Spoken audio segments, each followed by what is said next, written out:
So here's a question for you. Do you remember when we were all kids and we used to love playing, jumping around? Some of us used to hula hoop. Some of us got it right, some of us didn't. I'm one of them. I could never for the life of me hula hoop. I can't today as well, so I've got someone here to teach me. But anyways, fast forward into adulthood. Do you find yourself playing and getting into the flow of fun to keep yourselves happy? Have you ever given a thought of the importance of flow, fun and play for the importance of happiness? Well, guess what? That's what today's episode is all about.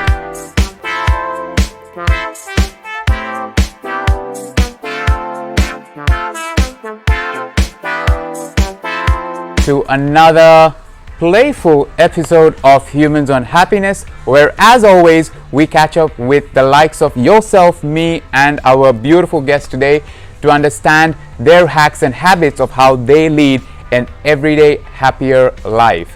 Now our guest today is very playful. As you can see, she's brought her toys and I'm sure you can't wait to see what's in store.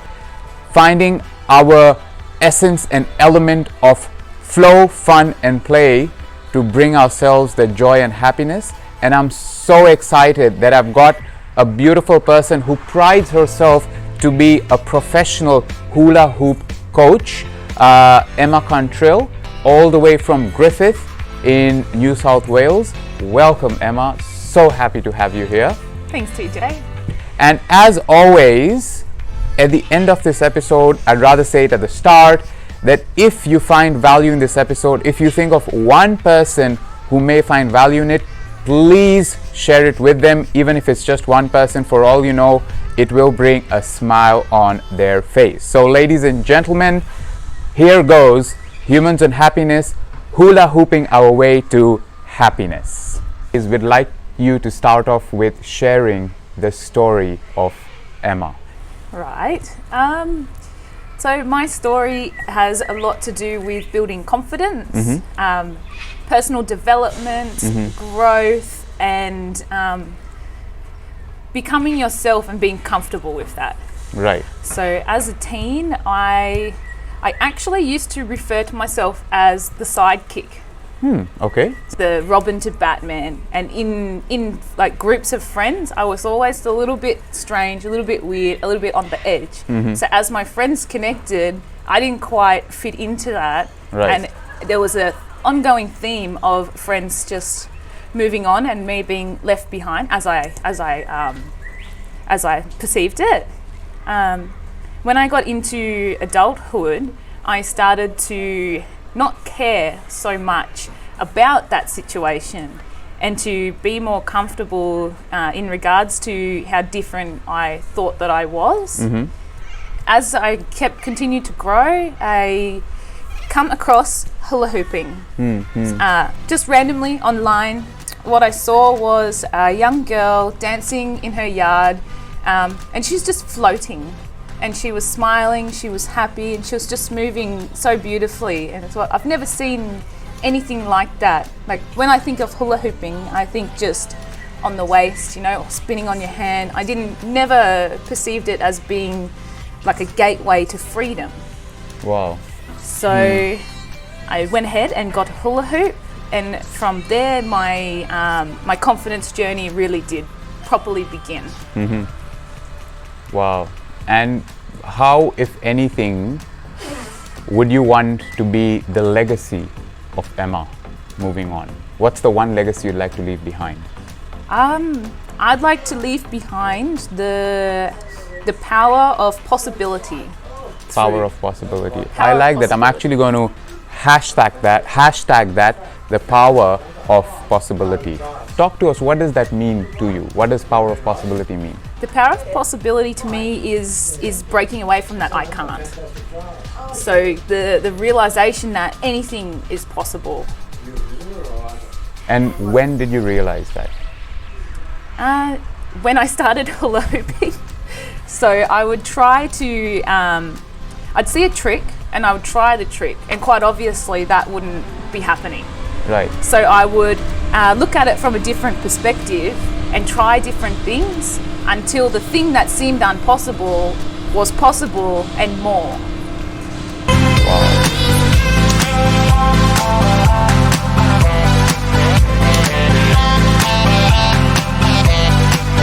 So, other than hula hooping, if you had to define happiness, what does happiness mean to you?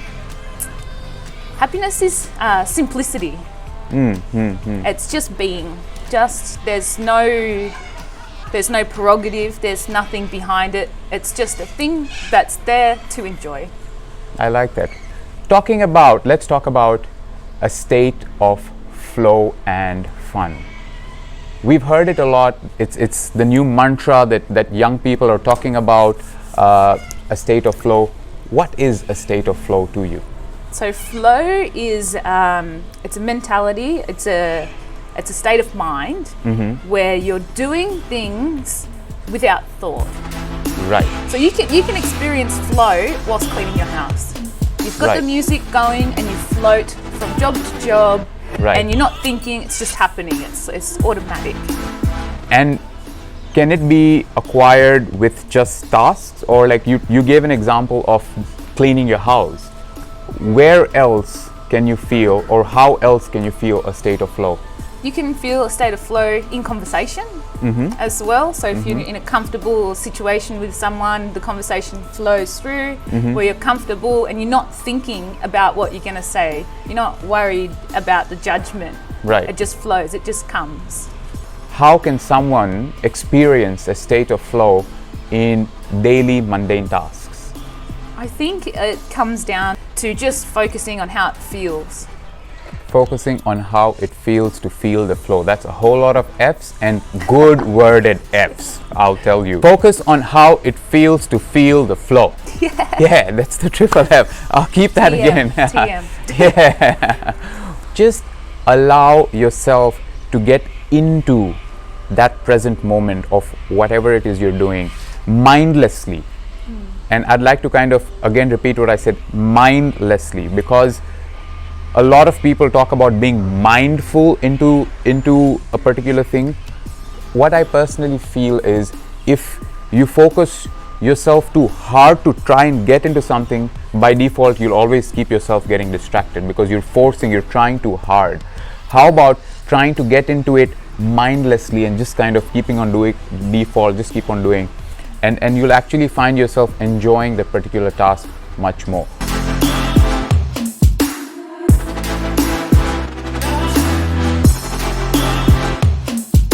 Let's talk about your journey of hula hooping. Did you hula hoop a lot as a child? No.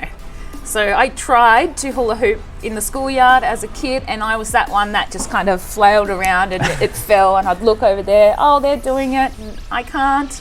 So I'd just give up. So after I discovered it, I went out and I bought myself a hoop from Kmart, a little kid's toy, and I struggled. Right. I struggled a lot. My hoop was about this big, and you can see my hoops are big here, so I set myself up for failure in the beginning with a hoop that was too small, but I persevered. So I thought I was out of this I can't mentality, and I can do this. So, and I persevered with my tiny hoop for 3 weeks. Wow. Just to do the simple waist hoop. Right. After that, I just soared. I did my research. I got myself an adult-sized hula hoop. Right. Continued watching videos of other hoopers, getting inspired, trying their tricks, and just playing. I'd just play for hours. I'd play for hours. I've been hula hooping now for 7 years. Wow, really? Yeah. I've been on a big journey. So not just learning the tricks, but stepping out of my comfort zone. Right. So when I started hooping, being from a small town as well, I received a lot of confusion. Right. Hang on, this girl, she's 21, 22, why is she walking around with a hula hoop? What's she doing? I don't quite understand that. Which made me feel a bit of exclusion. And I thought, am I the only one? Like, I'm seeing these adults online doing it. Yeah. Where are my people at? I did my research again, and I found out there is a massive hula hoop community all around Australia. Cool. So any piece of advice on someone who's never hooped, who now may be intrigued about hooping, any piece of advice as to where should someone start or what they can do first? to get into this? Yeah, so first of all, find a hoop that's the right size. Generally, if you wanted to choose a hoop, you want one that comes from the ground to your belly button. Right. So for an average size adult, it's 90 to 100 centimeters. This is 90 here. Finding a hula hoop class or a hula hoop teacher to mentor you, and just be open, play, and experiment, and the things will come and you'll find your flow. Wonderful. That is amazing.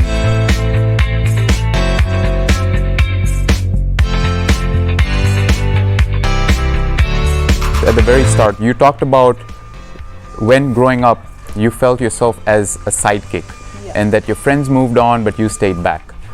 So, from having that feeling of just being a sidekick to then being so confident, how did that happen? Like, where did the change in mindset and the emotions happen? That came through love. Right. Love for myself and love for my life. Right. It may not have been perfect, but I found a way to find the joy and find the things that made me happy and to be grateful for. What would be those few moments or biggest learnings for you from the time you were growing up?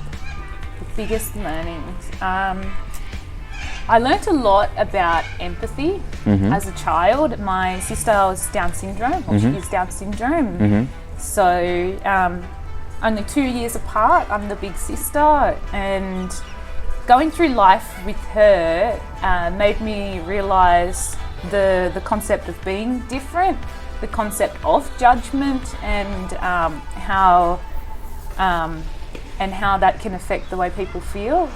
So being a child, I grew up with this kind of protector, lover, clown even, clowny perception of sharing with people, which is then pushed forth to now being this hula hoop coach that doesn't want to just teach hula hooping and share hula hooping, but also share empathy, share confidence, and help people feel joy. Beautiful. Thank you for sharing that. What would you say is the difference between being confident and comfortable?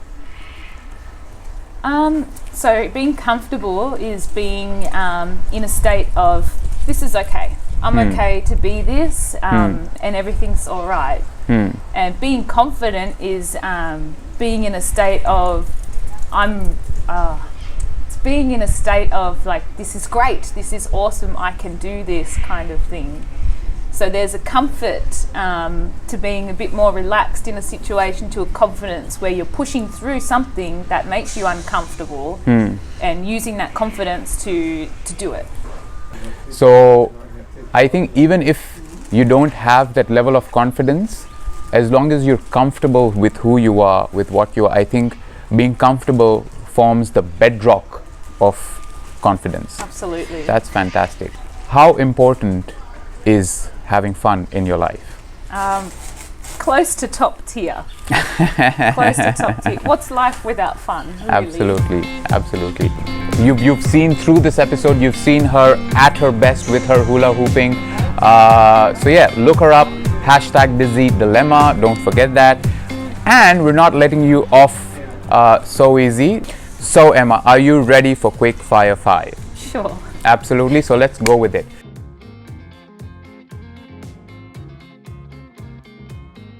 So, if given a choice, would you rather be reborn as a bird, an animal, or a tree?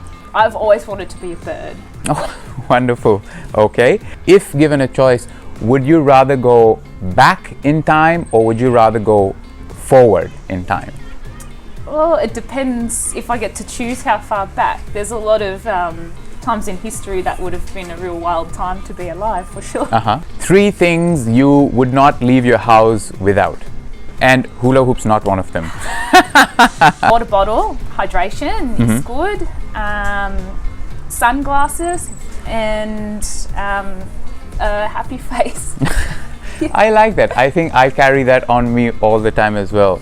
So if you're going to be left or dropped on a deserted island for 3 months, what are the 5 things you'd pack in your rucksack? Some kind of fire making device, Mm-hmm. a knife, Mm-hmm. some kind of shelter. Can I take Mm-hmm. shelter? Yeah, Yeah. I can take shelter. 3, a pot for boiling water, Right. and can I take a hoop? Or Yes, I was going to and a say you, hula hoop, for sure, a hula hoop. Yeah. you forgot the hoop, the most Yeah. important thing. Right, and the final question on what would be the 2 superpowers you'd like to have? Get 2. Yeah, two superpowers. Ooh. And flying's not one of them. Oh, that was the one. Super speed. Super speed. It's basically flying. That's cheating. Super speed and invisibility. Ah, invisible. Right. So Emma, that was wonderful. You've done well with the quickfire 5. Thank you very much. And once again, we wish you a lot of speed, a lot of wind in this journey of hooping for you. Thank you for sharing with us the secrets and the importance of flow, fun, and happiness.